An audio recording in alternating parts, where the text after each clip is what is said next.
अभी recently HSSC के chairman हिम्मत सिंह जी ने एचएसएससी सीईटी एग्ज़ाम कंडक्ट करवाने के लिए जल्द ही इसके लिए इंफॉर्मेशन जारी करने के लिए कहा है। के साथ साथ उन्होंने सभी यूजर्स को यानी कि सभी विद्यार्थियों को कहा है कि अपने ये 14 डॉक्यूमेंट है इनको तैयार कर लीजिएगा ताकि आप लोगों को बाद में कोई परेशानी का सामना ना करना पड़े। इसके ऊपर मैंने एक सेपरेट वीडियो बना ही दी, लेकिन सबसे इम्पोर्टेंट बात यह है कि इसमें क्या क्या सिलेबस रहेगा। तो देखिएगा, इन्होंने डिटेल सिलेबस तो अभी तक नहीं पब्लिश किया है, लेकिन हाँ सिलेबस यही है जो पहले से ही पहले वाले सीईटी के अंदर भी अवेलेबल यही था। पार्ट 2 में सिलेबस रहने वाला है, पार्ट 1 और पार्ट 2। पार्ट 1 में जो रहेगा वो 75% है एक, जिसके अंदर जीके आपकी रहेगी, जिसमें रीजनिंग रहेगी, क्वांटिटेटिव एबिलिटी रहने वाली है यानी कि आपका बेसिक मैथमेटिक्स जिसको कहते हैं, अंग्रेजी रहेगी, हिंदी रहेगी और के साथ कंप्यूटर के क्वेश्चन होंगे। इसके अलावा जो रिमेनिंग 25% है उसमें हरियाणा जीके रहेगी, हरियाणा का हिस्ट्री रहेगा, हरियाणा का करंट अफेयर होगा, हरियाणा का लिटरेचर होगा, हरियाणा की भूगोल यानी कि ज्योग्राफी होगी, हरियाणा का एनवायरनमेंट है, हरियाणा का आर्ट एंड कल्चर है, हरियाणा के करंट अफेयर्स तो हो ही गए हैं, तो ये सब रहेंगे। तो ऐसे करके टोटल 100% का आपका सिलेबस बनता है। हालांकि इन्होंने डिटेल टॉपिक मेंशन नहीं करवाए हैं, जैसे सीईटी मेंस के लिए पहले इन्होंने डिटेल टॉपिक भी मेंशन कर दिए थे। तो खैर हमें ऐसा सीईटी के लिए कहना चाहिए कि हाँ आप डिटेल टॉपिक मेंशन कर दे तो तैयारी करना थोड़ा ज़्यादा इजी रह जाता है और बच्चे को भी पता लग जाता है कि क्या पढ़ना चाहिए हमें। लेकिन हाँ मैं ये ज़रूर कहना चाहूँगा कि आप पिछला जो सीईटी का पेपर था उसको फोकस करके अपने ये सारे सब्जेक्ट्स, अच्छा देखो यहाँ ना गलती बहुत करते हैं बच्चे। गलती क्या करते हैं, हर कोई ना नहा धो के इसी नंबर के पीछे पड़ जाता है, कोई हाथ धो के पढ़ता है, कोई नहा धो के पढ़ता है, बस इन्हीं हरियाणा जी के हर टाइम हरियाणा जी के।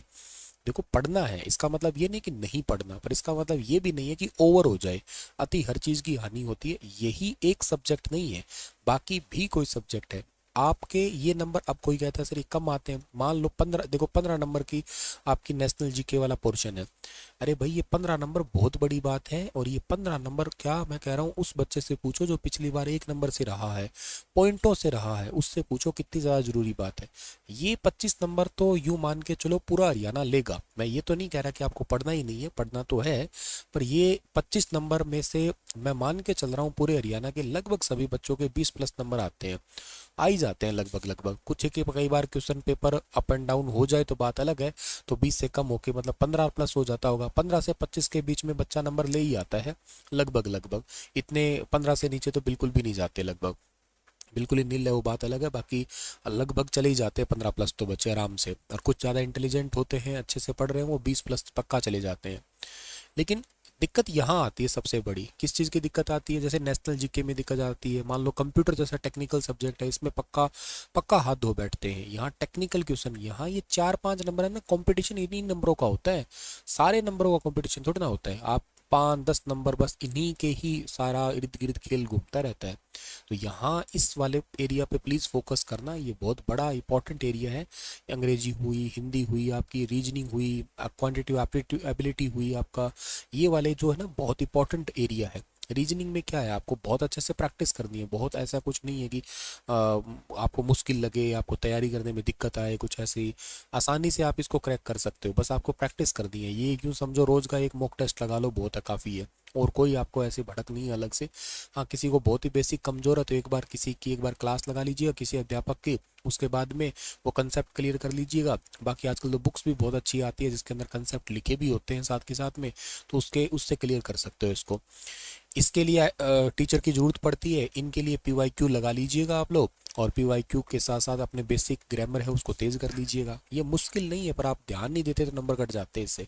ये फ्री के नंबर है यहाँ वाले इस एरिया के। यहाँ तो फिर भी चलो दिमाग लगाना पड़ जाता है क्योंकि यहाँ डेप्थ बहुत है, करंट अफेयर बेस आ जाता है। तो इसमें जो दो चीज़ है, हाँ उधर नेशनल जीके और कंप्यूटर है, उन दोनों पे बहुत खास ध्यान रखना है आप लोगों को, ठीक है। हालांकि इन्होंने लेवल तो यही कहा है कि हम 12th लेवल पे होगा पेपर ग्रुप सी का, और ग्रुप डी के अंदर जो है ना वो आपका 10th लेवल तक का जो है ना वो लेवल रहेगा। लेकिन लेवल का कहने की बात होती है, कोई भी लेवल दे सकते हैं वो लोग। ज़्यादा इजी लेवल भी कई बार ज़्यादा दिक्कत करता है, जो बहुत फैक्चुअल क्वेश्चन होते हैं ना एकदम बिल्कुल फैक्ट, वो फैक्ट मतलब बच्चों को आते नहीं होते क्योंकि उनके लिए याद बहुत कुछ करना पड़ जाता है ना।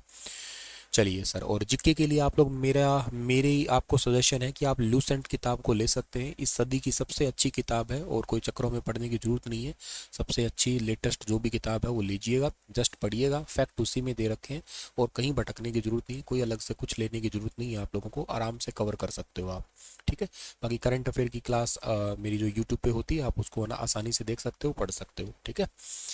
चलिए, और बाकी हाँ, कंप्लीट ग्रुप सी और डी की बात कर रहे हो तो आप लोग 10वीं कम से कम चाहिए होती है और 10वीं 12वीं शैक्षणिक योग्यता है। डॉक्यूमेंट आप अपने पहले से तैयार कर लीजिएगा, जो दिए हैं आपके सारे के सारे, ये 14 जो डेट ऑफ बर्थ सर्टिफिकेट यानी कि 10th 12th latest photo scanned, आपके सिग्नेचर वगैरह। अगर आप किसी रिजर्व कैटेगरी से आते हैं तो उससे रिलेटेड आपका हरियाणा डोमिसाइल, आधार कार्ड, परिवार पहचान पत्र, मोबाइल नंबर वगैरह अटैच, सब कुछ आप तैयार कर लीजिएगा पहले से, ताकि आपको दिक्कत ना हो, ठीक है। बाकी स्टार IQ एप्लीकेशन पे प्रतिज्ञा बैच है, आप उसको ले सकते हो अच्छे से प्रिपरेशन करने के लिए। Thank you so much. Radhe Radhe.